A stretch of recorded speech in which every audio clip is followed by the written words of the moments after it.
Broadcasting from the business capital of the world, this is the Podcast Business News Network.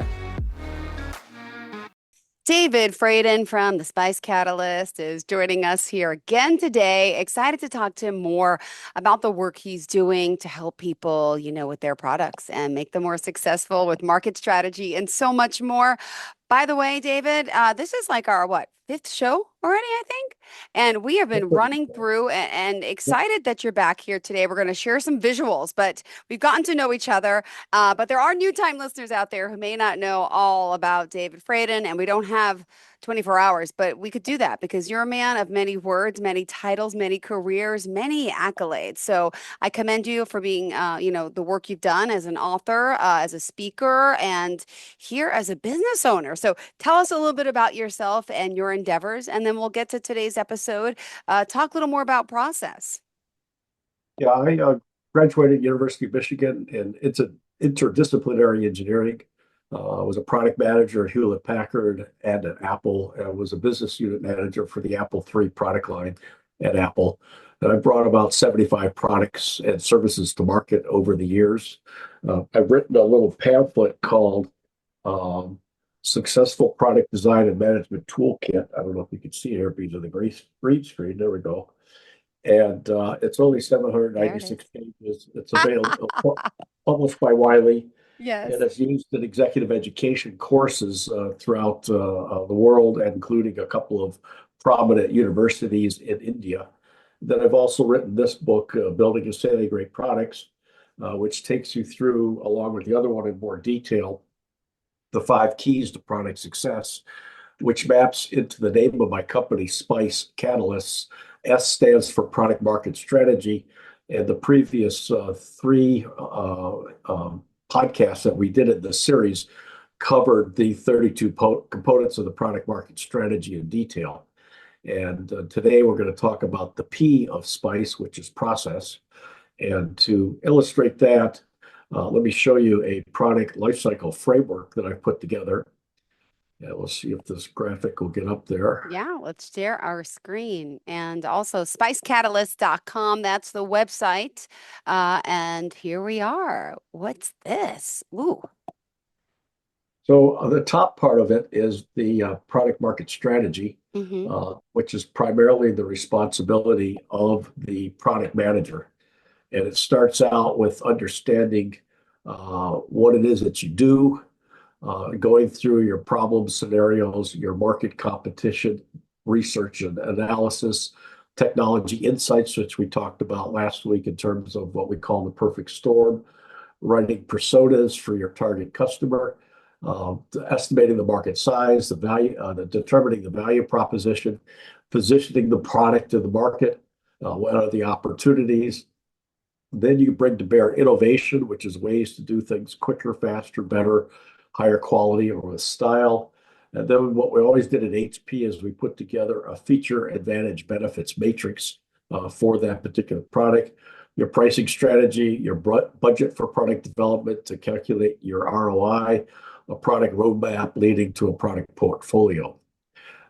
So the important thing is that you follow a process like this and repeat it over and over again, because as you grow, Harvard has found in a process maturity curve, your chances for success are improved. I have one client a few years ago that came out with 5 products. All 5 failed in the marketplace. And I asked them if they had a framework like this or a process like this that they followed. They said no, they did something different every time they brought out each new product. And what resulted is everybody would blame everybody else for the failure. So he coined the term that if you lack a repeatable process, you end up with a culture of blame, which is not successful for the company moving ahead. The rest of this talks about the product development and then the marketing, which is predominantly driven by the product marketing people in terms of the launch of the product, the marketing of the product, and then, of course, operations and end of life.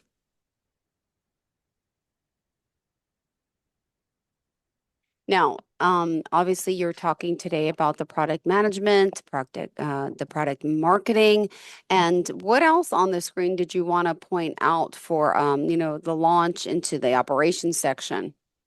No, that's pretty much it as far as the process is concerned. Okay. Okay. And then we'll go into the training, support, and services as well. And for today, what did you have in mind? Well, the next thing I wanted to talk about is the digital transformation that a lot of processes and business activities and sales activities are done in the physical world, sometimes with paper, sometimes with books and pamphlets and that type of thing. And a lot of it's transitioned physically into the digital world. And it's important that companies have a plan to do that. To give you an example, a few years ago, I was retained by SABIC, which is the Saudi Arabia plastics company, which is a subsidiary of Aramco, their petroleum company.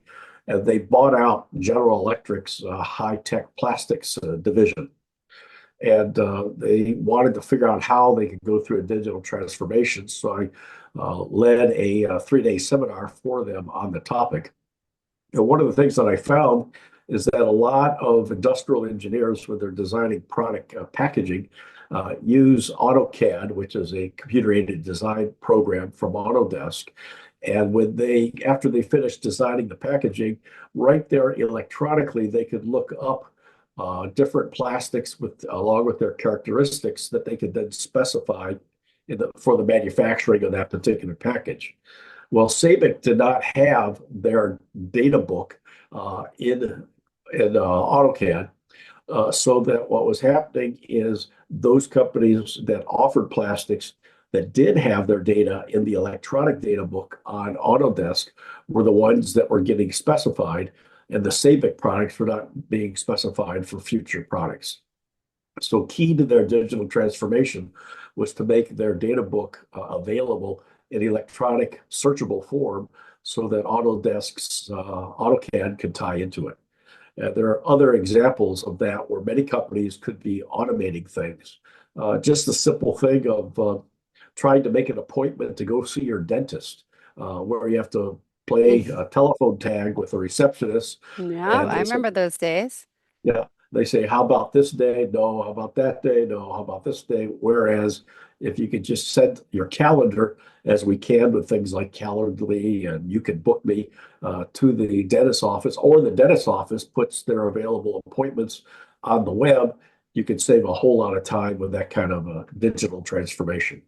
By the way, when did that all start? What year was that where things started to transform digitally? Do you recall? Probably in the mid 90s with the advent of the Yeah. internet. Oh gosh. Oh my God. I feel like it's not until like 10 years ago I was able to do that with my doctor appointments.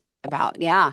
Took a Yeah. while, and especially doctor's office to conform because everyone had to scan all the old files. That was a headache and a half for every company, right, to do because that was get all that paperwork, and they used to have storage units and they have to scan everything. My goodness, I remember those days. My girlfriend worked at a doctor's office and they spent hours upon hours doing that to digitize everything and to set themselves up. Wow.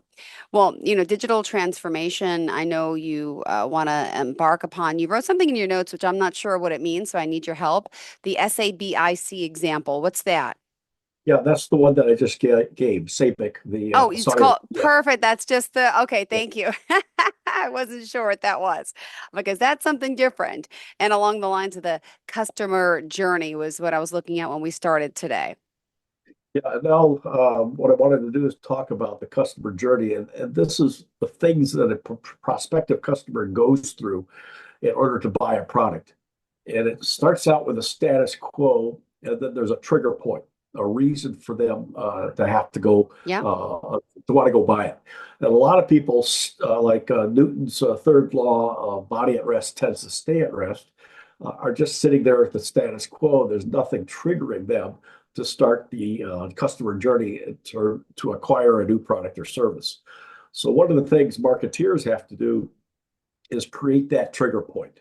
And that can be done with incentives and discounts and all the 11 P's of marketing, pricing, placement, and so forth. Then the individual or the company starts exploring their options. And in the olden days, before the internet, they would search out data sheets and specs and descriptions and brochures and so forth. Now they tend to go to the web and do all their market research there. And also, as part of exploring their options, they used to call the salespeople and have the salespeople explain their product or service to them. They're no longer doing that. I don't remember what the numbers are now, but a few years ago, it was approaching 70% or so or more of the information a prospective buyer had long before they ever talked to the salesperson. So the role of the salesperson has changed, and the role of marketing has changed to help the individual explore their options and learn more about what products or services will fulfill or fit their needs. Next, they'll go through evaluating the solutions, and then they'll make a business case either to themselves or to the buyer or the decision maker as to why that product should be acquired. And the decision maker could be different. Let's suppose you're married and you have some children, and the child sees an ad on a Saturday morning cartoon for a toy. Well, the child's not the decision maker, but the influencer. And the child will make the business case to the parents, one or the other of them, or both of them that have the buying authority to try to convince them to buy the product. And as part of that business case, that's the internal buy-in that they have to get within the organization. It could be a family unit or it could be a Fortune 500 company. Then the actual purchase is made and the solution is deployed. If I was consulting with a little company called Cisco on networking products in their services department about 15 years ago, and they were having trouble to get internet service providers to upgrade and replace their existing Cisco routers with the new routers from Cisco. So I asked them, after you have deployed this, did you come back a year or two or three later and validate that they got a return on investment on the routers that they purchased? And the answer was no, they were not doing that. I said, well, you have to do that. Otherwise, when you want to come back and sell them something new, you can't show them that they've already gotten a return on their investment and they can save and or make more money by buying a new upgraded version of a router, for example. This is something that Oracle does, something that Xerox does, where they will go out and I remember one of the Philips, a medical imaging company. They collect data from all their imaging devices located in hospitals around the world, and each year a person from Philips, account rep, would go visit each of their installations and say, look at teaching hospitals around the world. This is how they have deployed their imaging device, and this is what kind of return on investment they got for it compared to these other places. And here's some suggestions for you to make some changes in order to improve your profitability or your customer service or quality of care or whatever it may be. As a result of getting that data, people would be reluctant to switch from Philips to, say, a GE imaging device because they would lose access to that data to how to improve things. And at the flip side of that, in the example of Cisco, they're having difficulty with slowdown in sales of making new sales of routers because they haven't validated the value already. Then the next step is expand the installation into more areas of the company. For example, a few years ago, I did a multi-million-dollar deal with Sears for a software as a service I was selling, which was personal recommendations like Amazon's recommendations to go on the Sears.com website. Well, after we got on that website, they saw that their sales increased significantly. I was then introduced to Kmart, which is also a Sears-owned company, and then to Sears Parts, which is a Sears-owned company. And they started working down the list of about 130 different e-commerce sites that Sears owned, expanding based upon the value that was returned and demonstrated at Sears.com.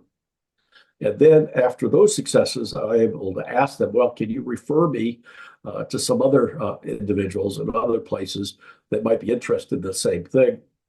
And the product manager that I worked with at Sears left a few years later, and he went over to Expedia, which gave me an opportunity to sell the same product into Expedia.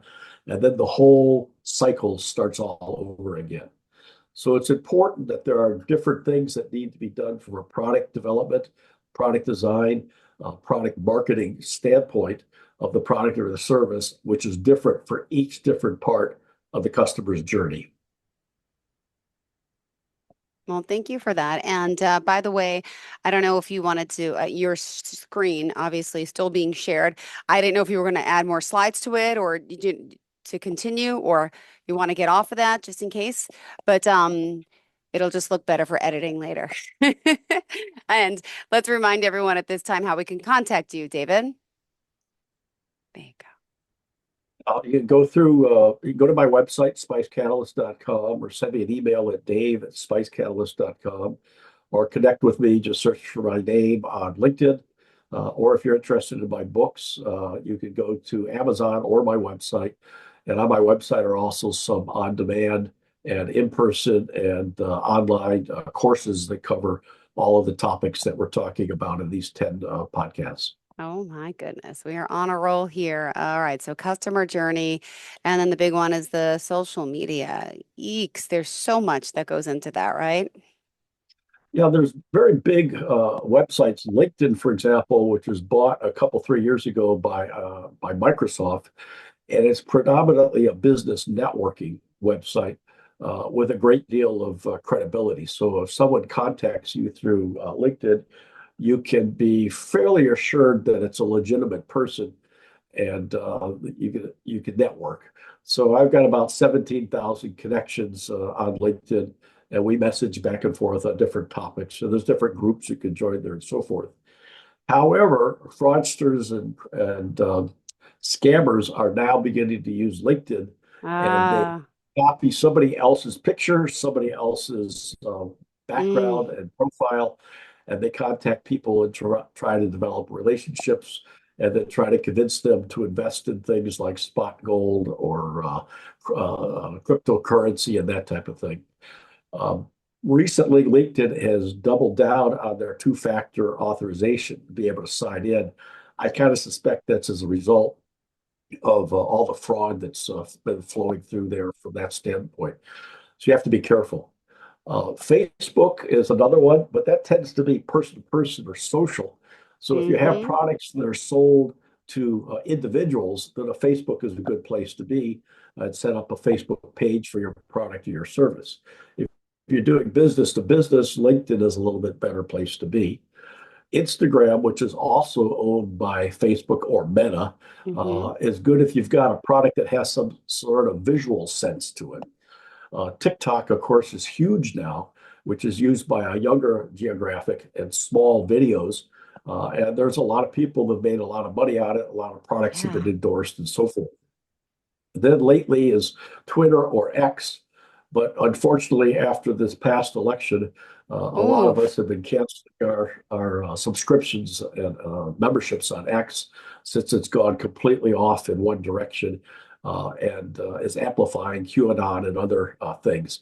So it's kind of hard to have much credibility if one's hanging out on X. In fact, one of uh, Vice President Harris's chief political consultants just deleted his X profile after the election earlier this week.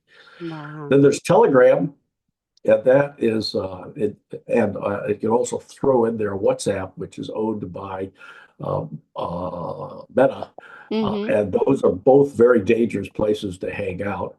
But some people are using them to market and sell their products.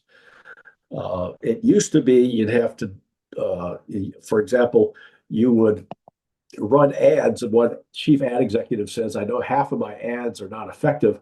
I just don't know which half. Well, with the digital targeting that you can do on these social media, you can know which ads are working and which ads are not working, which things are getting clicked on, how long people are looking at different things, and you can adjust your advertising and you can test your advertising very, very quickly to see what things are working and what things are not working. Now, let me just ask, so do you think Twitter or X is going to fully go away at this point? Like, it's so crazy. I never signed on to that. I mean, I have my old Twitter account, but then it changed over and I wasn't happy. But just curious, is that what everyone's predicting it's going to go away? Yeah, I think it's going to become a cesspool as it already has. A lot Hmm. like what is that?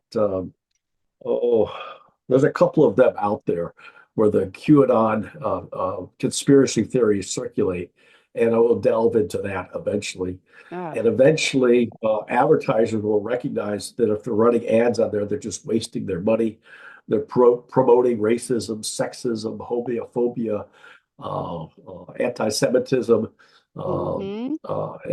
and all of those kinds of things. And their ads, can you imagine a company like Nestle's ads running next to some homophobic ad on Twitter? No, Um, no, that, yeah. that destroys their brand. Yeah. And there's efforts out there. One of them is a website called Check Your Ads, and they are trying to hold these major accounts accountable Uh-huh. to follow their policies.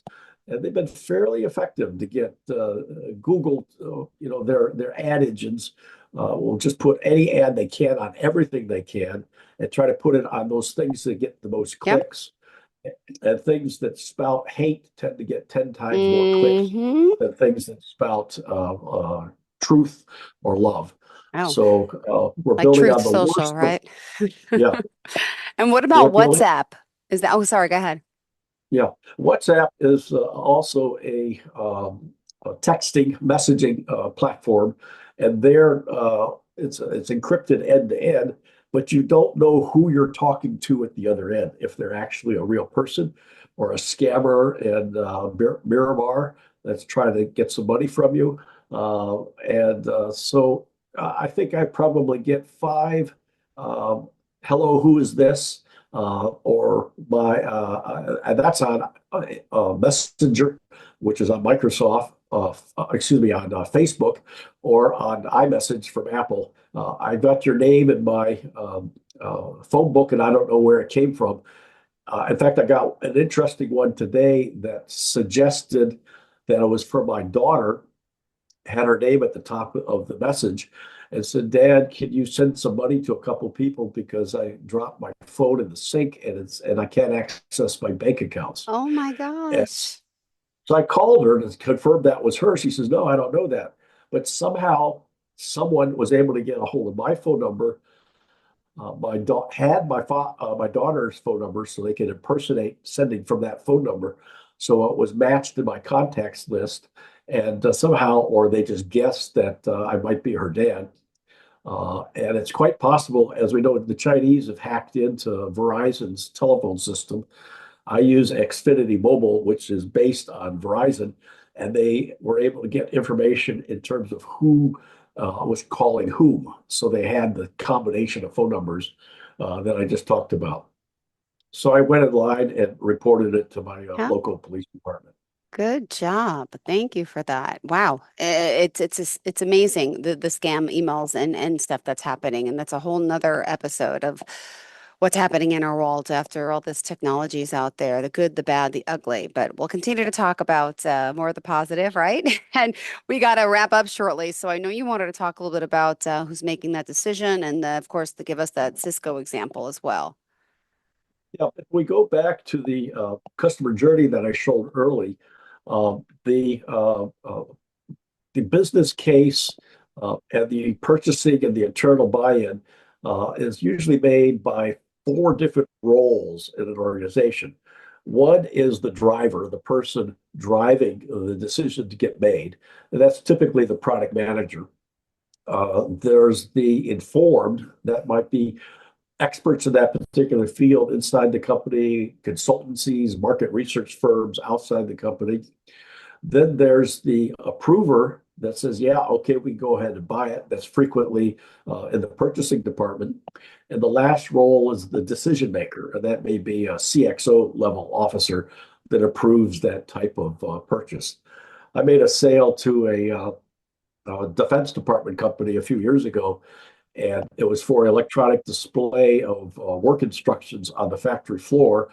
After the VP of manufacturing signed off on it, 20 other people in the organization also had to sign off on it. So if I Mhm. thought my sale was done with the one guy, Yeah. I was badly mistaken.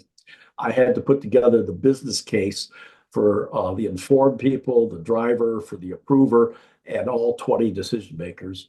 And so it's very important to have that figured out ahead of time. And it's called a Gantt chart. No, excuse me, it's not called Gantt chart. It's called, I forget what the name of the chart is, but it's a decision making, a DACI chart. That's a DACI chart, which lays out who has what level of authority at each level of the decision making. Interesting. I was teaching product management to the Botswanian telecommunications company in Botswana a few years ago. And in the room was a product manager from a bank. And he said, my product just got canceled. And I said, did you have a DACI chart? And he said, no. This new general manager came in an unrelated division, recommended to the president that the product be canceled. And they canceled it. And 20 people have been working on the project, were completely demoralized. And I said, if you have this DACI chart, would that individual new general manager even be on the chart? And the answer was no.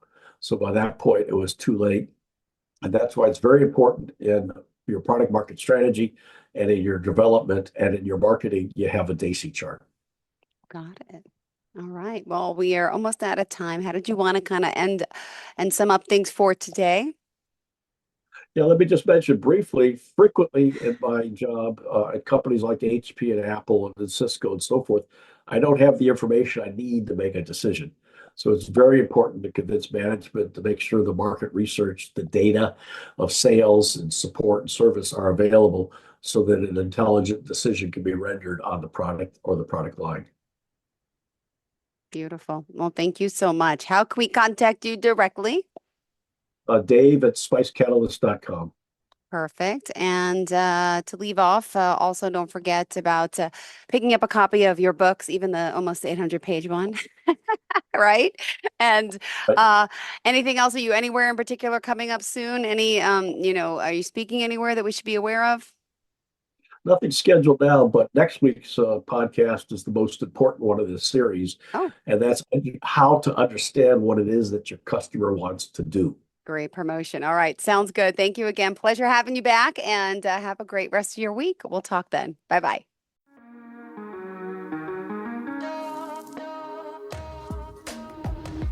Broadcasting from the business capital of the world, this is the Podcast Business News Network.